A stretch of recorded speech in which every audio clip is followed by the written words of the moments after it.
It's about 9 p.m. as I type this in the hotel. My wife is sitting on the bed with our little girl Angelina. The skies are lit up with fireworks. I hope to God everything is alright. They told me to document the events of the day. It's better than sitting around, they said. So, I'm going to tell you what happened, until I get the call. My family arrived at the airport at about 7 a.m. After a long night, I was relieved to know we would be on a plane soon. I should have noticed it then, but kicking myself in the head isn't going to solve anything. Finding that, man, when we got onto the flight, my wife sat next to our daughter, and I sat next to our son, Chandler. The guy who sat across from us looked at him and smiled. He gurgled back and laughed. How old is he? The man chuckled. He turned 4, actually. We're taking him to Disneyworld for his birthday. The plane rumbled and we fastened our seatbelts. Well, it just so happens. He rubbed his chin. The brown hair on his head actually moved. That my wife is currently dragging me to Disney World as well. The woman next to him slapped him playfully. The name's Darlene. I'm Xavier, and you, sir? I'm Grell. Nice to meet you, Xavier. And with that, the plane shot off to Florida.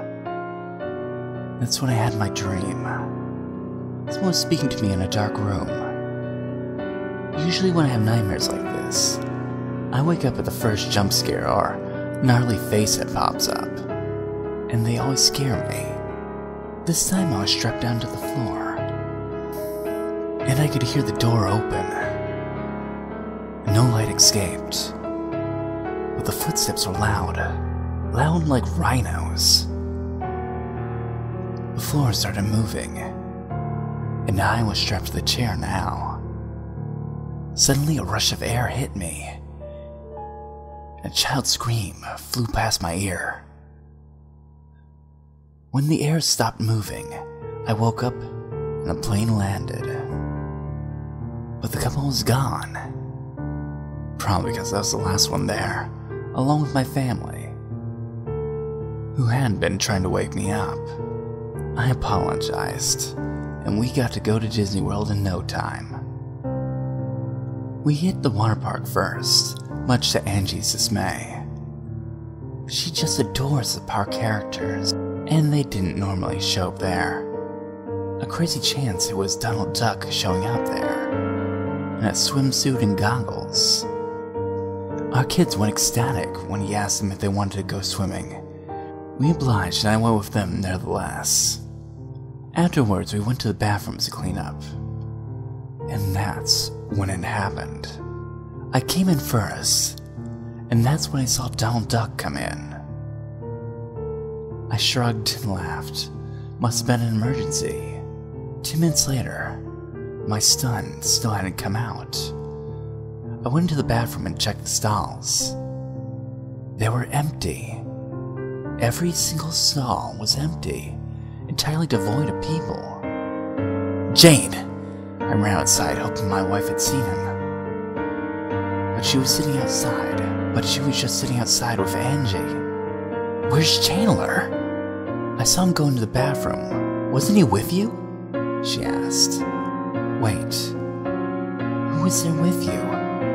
How many others were in there? Come to think of it, it was just me and Donald Duck. My face paled. I've got to find him now. We ran to security and asked if they could get a hold of a Donald Duck actor who might have abducted Chandler. We'll contact management. They'll come through this walkie-talkie. Stay here. We'll go searching. We thanked the officers and sat down for a good hour until they came back. They opened the door and looked angry and pointing fingers at us. Get out. What?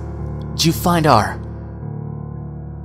Do you think it's funny to lie about crimes like this? The first officer lifted the clipboard in front of my face. It had the names of the characters who clocked in today, and their names and what time they came in. Minnie Mouse, Arnold Hastings, 9 a.m. Minnie Mouse, Emma Poland, 8:54 a.m. Donald Duck, Trevor Poland, away in a funeral in Argentina, will not be back for 2 weeks. Alternate Donald Duck, Hillary June, absent. Neither of them showed up today. Unless you want trouble, I'll ask you to leave. I forgot some parts of the retelling, and I can't sleep. It seems I have typos too. That's kind of weird. I don't remember seeing those when I sent those in. First off, Donald Duck didn't actually swim. He sort of just dipped his costume into the pool a little and talked to him in his quacky voice. When I asked him if he minded, he answered, "It's A-OK" in his cartoon voice. Of course, afterwards, we immediately left to go find the police department, who assured us they would begin a citywide search, which would grow in time if needed.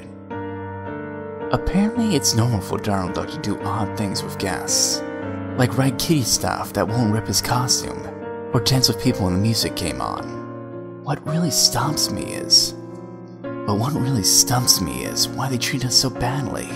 We'd lost our boy, and they wouldn't even believe us. But finally we got a call, because of me, a police department who also looked at both actors, and gave Hillary June a call. She agreed to come into the station tomorrow, so we'll be anxious for that. I told him the name tag said Jones and Carhold, and that they may need some discipline for turning us away, he said. We're usually very responsible parents, and I don't know how this could happen. The best I can do is just sleep with the hope that Hillary June knows what's going on. There's a knock on the door. Must be the night maids. I should go. Until next time. Edit number 2. It's been about an hour since I got the second call from the police department. They contacted Disneyworld about the case. They said that this was their first notice of kidnapping. Sheriff Bard asked them why. Another park officer said it peeped them. The names Jones and Carhold was mentioned. Both Disneyworld and the police station looked into their names, and it turns out both of them were employed at Universal Studios. They had both quit their jobs at Disney months ago. Their boss could vouch for them. I don't know what's going on anymore. I just want him home. Please, if there is a God, please bring my baby boy back home to me.